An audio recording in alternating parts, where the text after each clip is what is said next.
Commander, something you need? How's the Normandy performing? Is she everything they said she'd be? She's the best ship in the fleet, if you've got a pilot who knows how to handle her. Balance isn't what you'd expect. Takes a while to get used to that oversized drive core we got stuffed in the back, and her power can sneak up on you if you're not careful. The Normandy's probably too much ship for your average Alliance pilot, Commander. Lucky for you, I'm anything but average. I like to know my crew. Mind if I ask you a few questions? I can see where this is going. You did a background check on me, didn't you? Well, I'll tell you the same thing I told the captain. You want me as your pilot. I'm not good. I'm not even great. I am the best damn helmsman in the Alliance fleet. Top of my class in flight school, I earned that. All those commendations in my file, I earned every single one. Those weren't given to me as charity for my disease. I'm sorry, Joker. I didn't even know you were sick. You mean you didn't know? Oh, crap.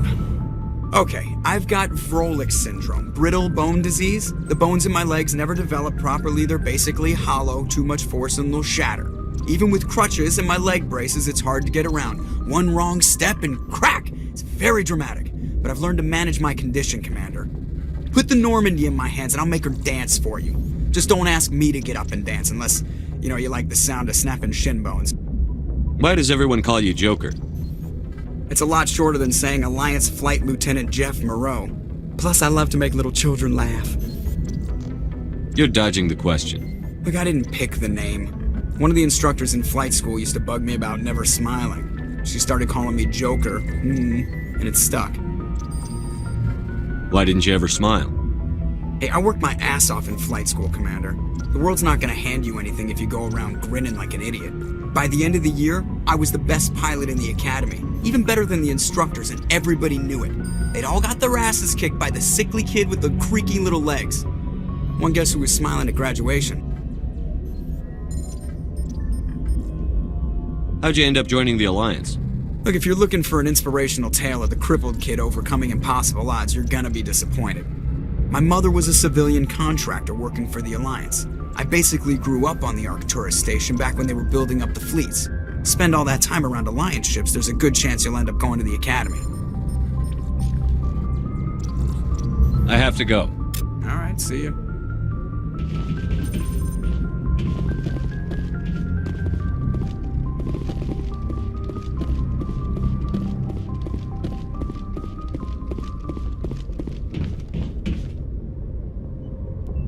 If anyone has to take over for Captain Anderson, I'm glad it's you. I'm not sure about having non-humans on our ship, though. We're all on the same team here, Presley. With all due respect, sir, that's what they said about Nihilus. Look how that turned out. I'm in charge here, Presley. I decide if we have non-humans on this vessel. Yes, sir. Understood, sir. Speak freely, Presley. I want to know if you have a problem with non-humans. It's not that, Commander. Humanity has always handled its own problems. Saren attacked one of our colonies. We should be the ones to stop him. We don't need their help. Some people think asking for help is a sign of weakness. That's just being stupid and stubborn. No matter how strong you are, allies can make you stronger. I guess so. Maybe I'm just stuck in the old ways of thinking. But don't worry, Commander, this won't be a problem. How did you end up assigned to the Normandy? I signed up with the Alliance as a navigator right out of school. Following in my grandfather's footsteps, I guess. My first posting was on the Agincourt. We were at Elysium during the Skillian Blitz. A massive fleet of alien raiders hit the colony, trying to wipe it out. They had the numbers, but their ships were no match for an Alliance frigate. It was a slaughter. We couldn't even keep track of how many ships they lost. How'd you end up on the Normandy? I got my officer's commission after Elysium. Must have made an impression on the right people. Captain asked for me when he was picking his crew. Carry on, Presley. Yes, sir.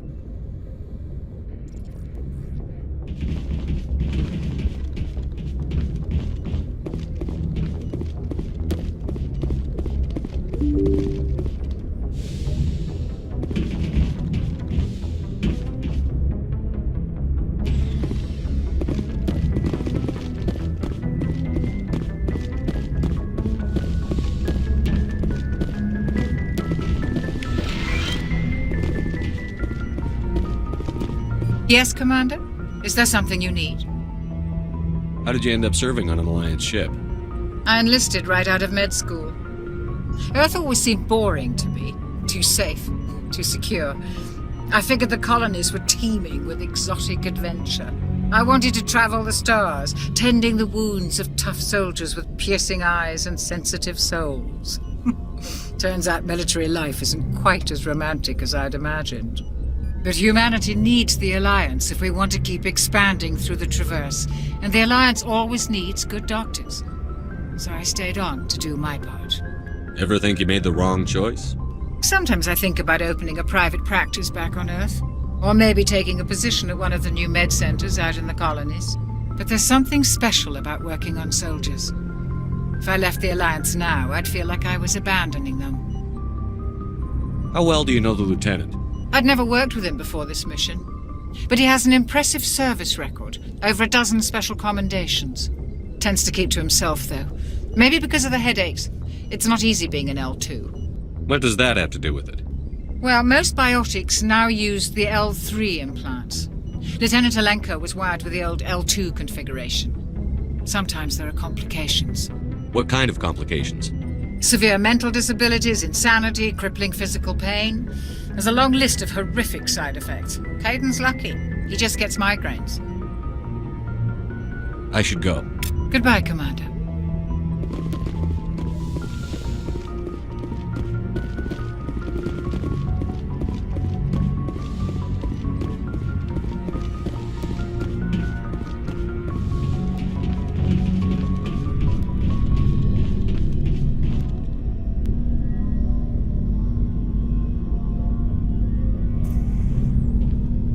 Anything you need, Commander?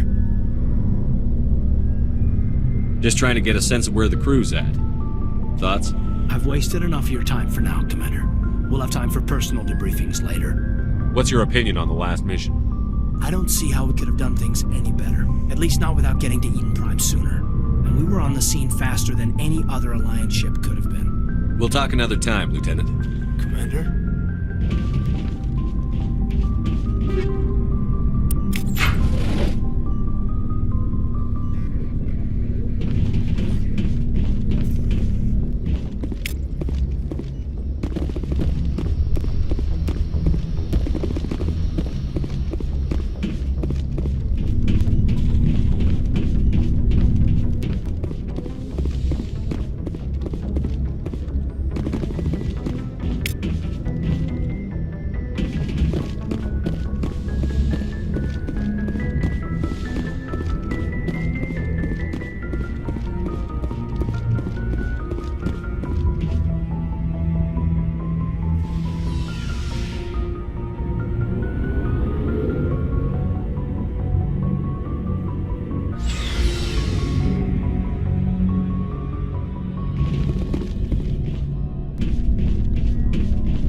Thanks for bringing me on board, Commander. I knew working with the Spectre would be better than life at CSEC. Have you worked with a Spectre before? Well, no, but I know what they're like. Spectres make their own rules. You're free to handle things your way. At CSEC, you're buried by rules. The damn bureaucrats are always on your back. For the most part, the rules are there for a reason. Maybe. But sometimes it feels like the rules are only there to stop me from doing my work. If I'm trying to take down a suspect, it shouldn't matter how I do it, as long as I do it. But CSEC wants it done their way. Protocol and procedure come first. That's why I left. So you just quit because you didn't like the way they do things? There's more to it than that. It didn't start out bad, but as I rose in ranks, I got saddled with more and more red tape. CSEC's handling of Saren was typical. I just couldn't take it anymore. I hate leaving. I hope you made the right choice. I'd hate for you to regret it later. Well, that's sort of why I teamed up with you. It's a chance for me to get off the Citadel, see how things are done outside CSEC.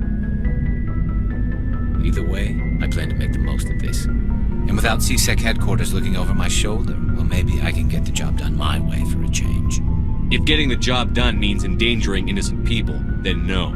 We get the job done right, not fast. Got it? I wasn't trying to. I understand, Commander.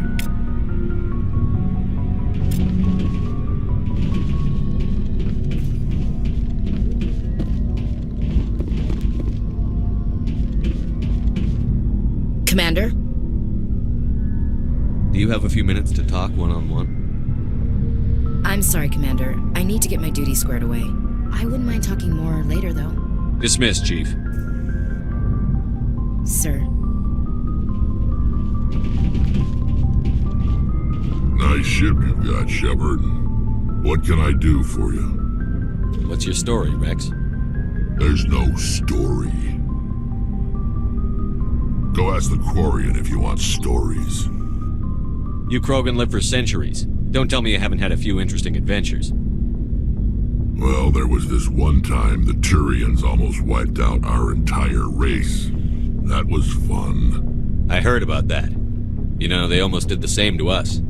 It's not the same. It seems pretty much the same to me. So your people were infected with a genetic mutation? An infection that makes only a few in 1,000 children survive birth? And I suppose it's destroying your entire species? I suppose it isn't all the same. I don't expect you to understand, but don't compare humanity's fate with the Krogan. I was just making conversation. I wasn't trying to upset you. Your ignorance doesn't upset me, Shepard. As for the Krogan, I gave up on them long ago. The genophage infected us, but it's not what's killing us.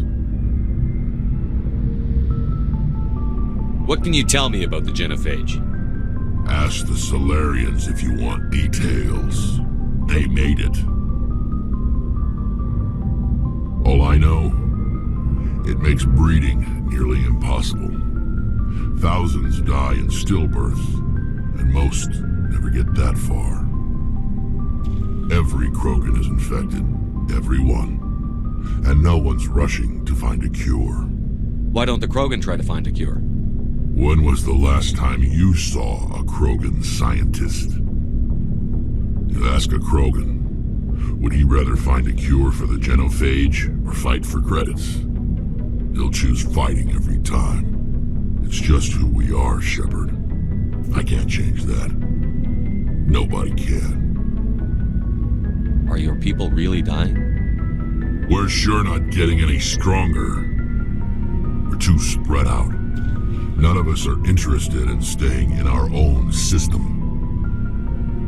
Lots of species have left their homes and prospered. But they go to colonize new worlds. We're not settlers. We're warriors. We want to fight. So we leave.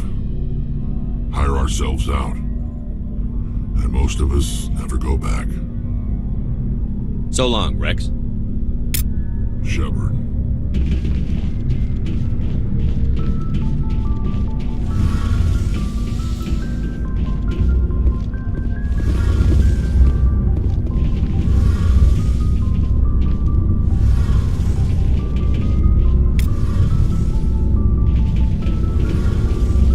Hey, Commander, you know that Quarian, Tally?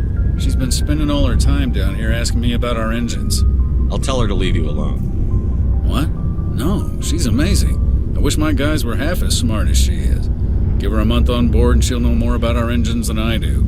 She's got a real knack for technology, that one. I can see why you wanted her to come along. I figured she'd be a real asset to the team. You got an eye for Tally, Commander, but I'm guessing that's not why you came down here.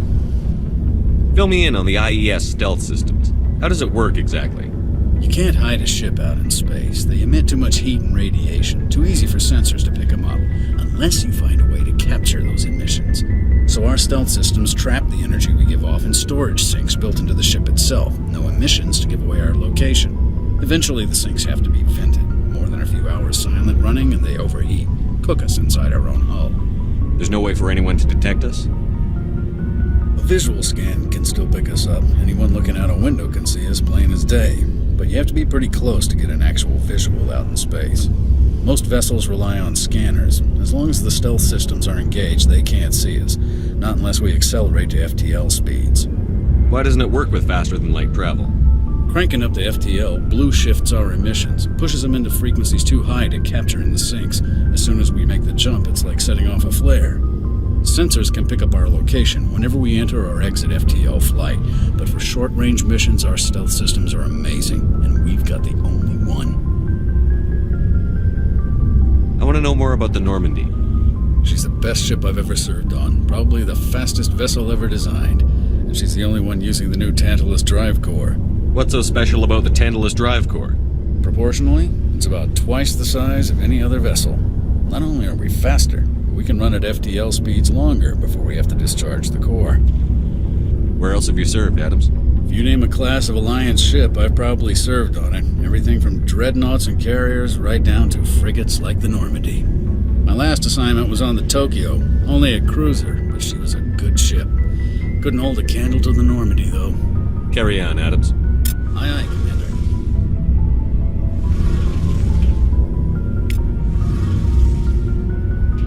Your ship's amazing, Shepard. I've never seen a drive core like this before. I can't believe you were able to fit it into a ship this small. I'm starting to understand why you humans have been so successful. I had no idea Alliance vessels were so advanced. The Normandy's a prototype. Cutting-edge technology. A month ago, I was patching a makeshift fuel line into a converted tug ship in the flotilla. Now, I'm sitting on board one of the most advanced vessels in Citadel space. I have to thank you again for bringing me along. Traveling on a vessel like this is a dream come true for me. I had no idea you found ship technology so interesting. It comes with being a Quarian. The migrant fleet is the key to the survival of my people. Ships are our most valuable resource. But we don't have anything like this. We make do with cast-offs and second-hand equipment. We just try to keep them running for as long as we can. Some of the fleet's larger vessels date all the way back to our original flight from the Geth. I can't believe your fleet's still using ships that are 3 centuries old. They're constantly being repaired, modified, and refitted. They aren't pretty, but they work. Mostly. We've tried to make ourselves as independent as possible on the flotilla, grow our own food, mine, and process our own fuel. But some things we just can't make on our own. A patch to maintain the hull integrity requires raw materials we just don't have. That's why our pilgrimages are so important. Tell me about your people. Our lives aren't easy. Resources are scarce, and we are constantly on the move. Everything we do must in some way contribute to the continuation of the migrant fleet. There are 17 million Quarians in the flotilla, and each of us relies on the others for survival. The bonds among my people are strong. Unfortunately, we have had to surrender many of the freedoms and civil liberties other species take for granted. What kind of freedoms? Well, it's illegal for parents to have more than one child. If our population grows too much, it would strain our resources to their breaking point. Of course, we also can't allow our numbers to become too few. If our population is in decline, the rule against single births is temporarily repealed. In extreme cases of population decline, incentives are even offered to encourage multiple births, though the Conclave hasn't had to take such measures in nearly a century. That's your government. The Conclave is our civilian branch of government. Each ship can elect a representative to serve on the Conclave and make decisions that affect the fleet as a whole. On matters that affect an individual ship, however, the captain has the final say. It's a tradition that dates back to the early days, when the fleet was governed by martial law. Fortunately, most captains nowadays are smart enough to have an elected council from their crew to give them advice and guidance. So the ultimate power rests with elected officials. In practice, the Conclave and the respective council for each ship tend to set the rules that govern our daily lives. But in theory, we are still under military jurisdiction. The 5 top-ranking military officials in the fleet serve on the Admiralty Board. These 5 have the power to overrule any decision by the Conclave in case of emergency. To do so requires unanimous agreement among the Admiralty, and they can only do this once. After that, the entire board must resign their posts. It's a safeguard that served us well. In nearly 3 centuries, the Admiralty Board has only overruled the Conclave 4 times. I want to know more about the Geth. I doubt I can tell you anything you don't already know. It's been almost 3 centuries since they drove my people into exile. All I know is the story of their origins. What they were when we created them, and how they turned on us. Interesting. The Geth were originally created to serve as an automated manual labor force. Initially, their intelligence was as limited as any VI. Over time, we made small modifications to their programming to allow them to perform more varied and complex tasks, bringing them closer and closer to true AI status.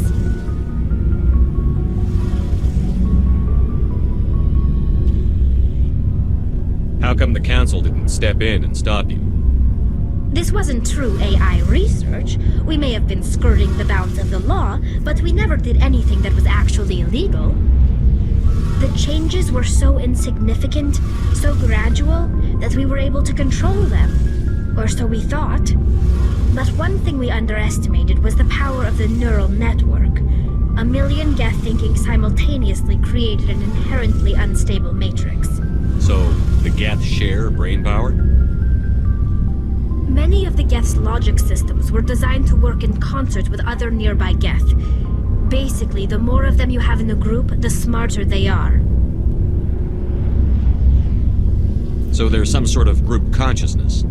No, nothing like that. They cannot share sensory data or information. Their programming cannot handle that much simultaneous input. Each Geth maintains an individual awareness and identity. The neural network only operates on a process-based level. It's basically the synthetic equivalent of a subconscious. But when they're in close proximity, they can coordinate low-level functional processes, freeing up more capacity for original or independent thought. That doesn't make any sense. I'm probably oversimplifying. The Geth are incredibly advanced and complex creations. All you need to know is that they get smarter when they gather in large numbers.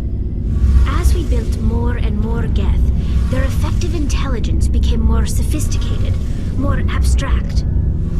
One day, a Geth began to ask its Quarian overseer questions about the nature of its existence. Am I alive? Why am I here? What is my purpose? As you can imagine, this caused a near panic among my people. I don't see what's so bad about those questions. The Geth were created to engage in mundane, repetitive, or dangerous manual labor. That's fine for machines, but it won't satisfy a sentient being for long. The Geth were showing signs of rudimentary self-awareness and independent thought. If the Geth were intelligent, then we were essentially using them as slaves. It was inevitable the newly sentient Geth would rebel against their situation. We knew they would rise up against us, so we acted first. A general order went out across all Quarian-controlled systems to permanently deactivate all Geth. The Geth responded to this order violently. You can't blame them for fighting for their survival. We had no other choice. The Geth were already on the verge of revolution. By acting quickly, we had a chance to end the war before it began. The hope was that most of the Geth would still be little more than machines, incapable of organized resistance. But they had progressed much further than anyone anticipated. The war was long and bloody. Millions upon millions of Quarians died at their hands. In the end, we were forced to flee our own homeworld. We feared the Geth would pursue us, but they never came beyond the Veil. Now we drift through space, exile searching for a way to reclaim what was once ours. It's hard to feel sorry for you. Your ancestors tried to wipe out another species. We made a mistake when we created the Geth in the first place, but we did not make a mistake when we went to war against them. If we had not acted, they would have wiped us out. They're a synthetic life form. They have no use for organics. None. Why do you think they cut themselves off from the rest of the galaxy? Why do you think they've killed every organic being who's ever tried to contact them? They didn't kill Saren. What does that tell you? The Geth are not innocent victims in all this. They're the enemy. They want to destroy us. Not just the Quarians. All organic life. That's why they've joined up with Saren. And that's why we have to stop him. I want to know more about the pilgrimage. When my people reach maturity, we leave our birth ships and seek acceptance with a new crew. It's necessary to maintain genetic diversity among the fleet. But no ship wants to accept someone who will be a burden on them. So, to prove our worth, we embark on a pilgrimage. We set out alone, leaving the flotilla and our families behind us. We only return once we have found something of value we can bring back to the fleet. This is presented as a gift to the captain of the respective ship we wish to join. If the gift is accepted, we are welcomed into the crew.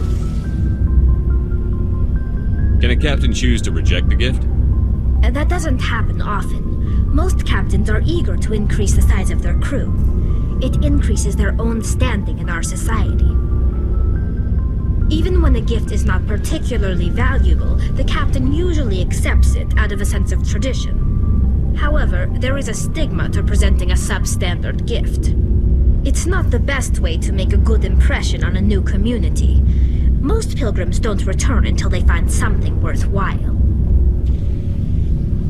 I can't believe they just send you off alone. It's not like they just cast us out. Before we leave, we are given lessons in how to survive outside the flotilla, and given gifts to help us on our journey. We also receive implants to fight off sickness and disease. Generations of living in an isolated and highly controlled environment have left our immune systems weaker than most. By the time we leave the fleet, we are well equipped for the pilgrimage. This is a rite of passage for all Quarians. If it were dangerous, our numbers would suffer. Virtually every pilgrimage ends with a triumphant return and the ritual presentation of the gift to one of the fleet's captains. I want to talk about something else. Like what? I should go.